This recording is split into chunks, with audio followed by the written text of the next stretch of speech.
ಇಲ್ಲ ಅಂತೇಳಿ ಮಾತಾಡಿದ್ರು ಮೊನ್ನೆ ಒಬ್ಬವ. ಮತ್ತು ಯಾರು ರಾಜಸ್ಥಾನ್ ಹೈಕೋರ್ಟ್ ವಕೀಲೊಬ್ಬ ಅಂಬೇಡ್ಕರ್ ಸಂವಿಧಾನನ ಬರೀಲಿಲ್ಲ ಅಂತ ಹೇಳಿದ. ಅಂಬೇಡ್ಕರ್ ಸಂವಿಧಾನ ಸುಟ್ಟು ಹಾಕ್ಬೇಕಂತ ಹೇಳಿದ್ರು. ಅಂಬೇಡ್ಕರ್ ಸಂವಿಧಾನ ಸುಟ್ಟು ಹಾಕಿದ್ರು ಜಂತರ್ ಮಂತರ್ ಡೆಲ್ಲಿ ಒಳಗೆ. ಅಂಬೇಡ್ಕರ್ ಸಂವಿಧಾನ ಬದಲಾವಣೆ ಮಾಡ್ಬೇಕಂತ ಮಾತಾಡ್ತಾರೆ. ಪ್ರತಿದಿನ ಇದು ಚರ್ಚೆ ಚಾಲು ಐತಿ. ನಾವ್ಯಾರು ಮಾತಾಡಕತ್ತಿಲ್ಲ, ಹೌದಾ? ಅವ್ರು ನಿರಂತರವಾಗಿ ಸಂವಿಧಾನ ಚೇಂಜ್ ಮಾಡ್ಬೇಕಂತಾರೆ. ಸಂವಿಧಾನದಿಂದ ನಮಗೆ ನಾವೇನು ಪಡ್ಕೊಂಡಿವಿ, ನಾವ್ಯಾರು ಮಾತಾಡಕತ್ತಿಲ್ಲ.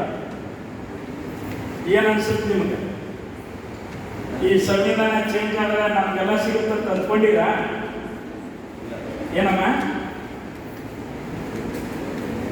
ಮತ್ತೆ ಮನುಸ್ಮೃತಿ ಬರ್ತದೆ ವಾಪಸ್. ಮತ್ತು ನೀವೆಲ್ಲ ಹೆಣ್ಮಕ್ಳು ಶಾಲೆ ಕಲಿಬಾರ್ದು.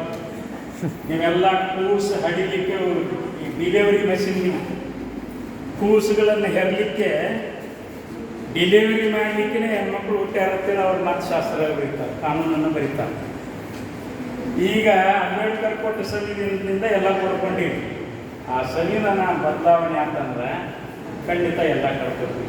ಯಾರ ಸಂವಿಧಾನ ಬದಲಾವಣೆ ಆಗ್ಬೇಕಂತ ಮಾತಾಡಕತ್ತಾರಂದ್ರೆ ಮನುಸ್ಮೃತಿ ಬರೋದಲ್ಲ.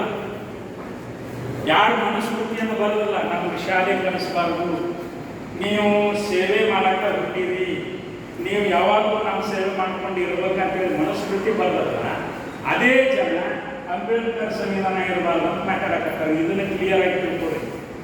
ಸಂವಿಧಾನ ಗಾಢ ಯಾರು ಮಾತಾಡ್ತಾರೆ ಅಂದ್ರೆ ಅವರು ದುಷ್ಟರು, ಅವರು ಮಣ್ಮಾಲಿಗಳು, ಅವರು ಜಾತಿವಾದಿಗಳು, ಅವರು ಮನುಸ್ಮೃತಿ ಸಂತಾನ, ಅವರು ಮನುಸ್ಮೃತಿ ಬರದವರು, ಅವರು ನಮ್ಮ ಶತ್ರುಗಳನ್ನು ನೀವು ತಿಳ್ಕೋಬೇಕು. ನೀವು ಅದನ್ನ ಕರೆಕ್ಟಾಗಿ ಕೌಂಟರ್ ಮಾಡದಿದ್ರೆ ನಿಮ್ಮ ಸೈಲೆನ್ಸ್ ನೋಡಿಕೊಂಡು ಒಂದು 106 ಪಡಿಕೊಂಡ ಸಂವಿಧಾನ ನಿಮ್ಮ ಪರವಾಗಿದ್ರು, ಅವ್ರ ಪರವಾಗಿ ಸಂವಿಧಾನ ಮಾಡ್ಕೊಂಡಾರ. ನೀವೇನಾದ್ರು ಒಂದು 10,000 ಲೋನ್ ಹೊಂದಿದ್ರೆ ನಿಮ್ಮ ಮನೆ ಜಾಗಿರೋ ಹೊಂದಿರುತ್ತೆ.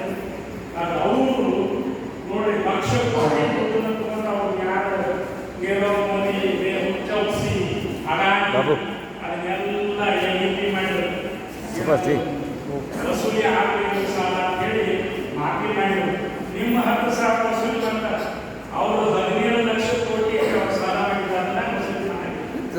ಅದರ ಸಂವಿಧಾನ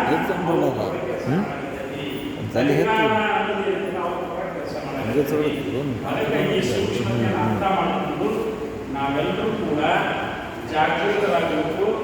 ಪದೇ ಪದೇ ಹೀಗೆ ಕೂಡಬೇಕು. ದೇಶದಲ್ಲಿ ಏನು ನಡೆಯುತ್ತೆ ಚರ್ಚೆ ಮಾಡಬೇಕು.